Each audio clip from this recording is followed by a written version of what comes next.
The technical feasibility study phase of a microgrid development project is where the information collected during planning is significantly expanded and hardlined. Costs for this phase are significantly higher than for planning, even possibly requiring their own financing, and the expertise of professional engineering consultants will be required. The goal of the phase is to create a technically detailed, economically feasible community microgrid plan that can become the basis for soliciting financing.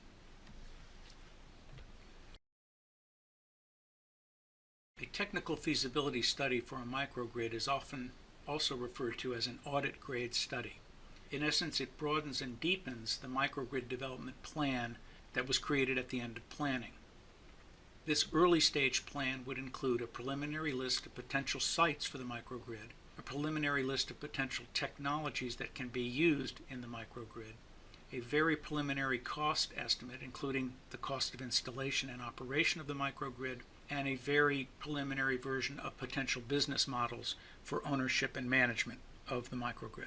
As noted earlier, a technical feasibility study will take this base information and significantly deepen and expand it over the course of the feasibility study.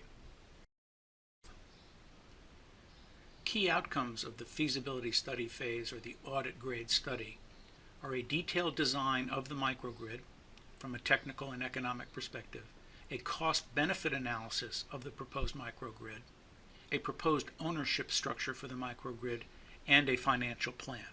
Let's unpack each one of these in a little bit more detail. The detailed design that will be delivered at the end of the feasibility study phase will include a final list of sites, those facilities that will be connected to and will use power from the microgrid, a final list of the generation technologies from combined heat and power to solar to wind to storage that will be used to generate power for the microgrid, a set of detailed design and engineering documents that will describe precisely how the microgrid will work, how the technologies will run, how they will connect to the microgrid, and then how the microgrid itself will interconnect to the overall electrical grid.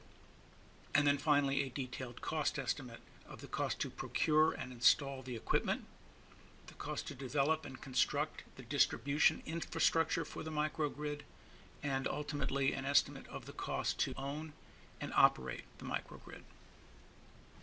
The detailed design data created in the first phase of the feasibility study will then be bench tested by conducting a cost-benefit analysis based on the information collected. The cost to be analyzed will include the administrative cost to run the microgrid, the capital investment necessary to procure the technologies, both generation assets and controls, storage systems, and the distribution and interconnection infrastructure necessary to make the microgrid work, annual operations and maintenance costs, and any environmental costs, assuming that environmental benefits are included in the cost-benefit analysis. On the other side of the analysis, there are two basic types of benefits that can be analyzed. Direct benefits, like energy cost savings, are relatively easy to monetize and fold into the calculations.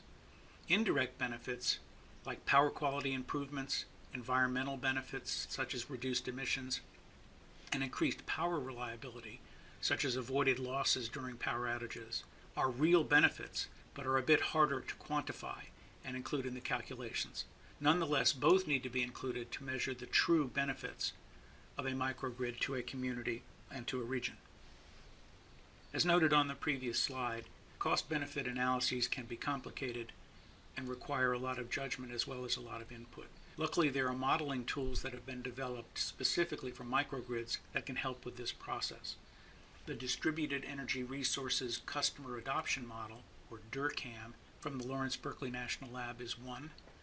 The Microgrid Design Toolkit from Sandia National Labs is another. Homer Pro from Homer Energy, LLC, is a third. And there are multiple other proprietary and/or custom modeling tools that can be used in the creation of a microgrid. Clearly, during the technical feasibility studies, such modeling will need to be utilized in order to generate cost-benefit outcomes that are transparent and defensible. The next topic to be addressed in the technical feasibility study is the ownership structure for the proposed microgrid. This is a critical but often very complex issue, especially for a community microgrid which serves multiple different entities across multiple jurisdictional boundaries. 4 common ownership categories are: local utilities can own microgrids and provide services very similar to the ones they do now, but likely with a different cost and ownership structure. Local communities can own microgrids funded by bonds or other sources, assuming they are legally permitted to do so.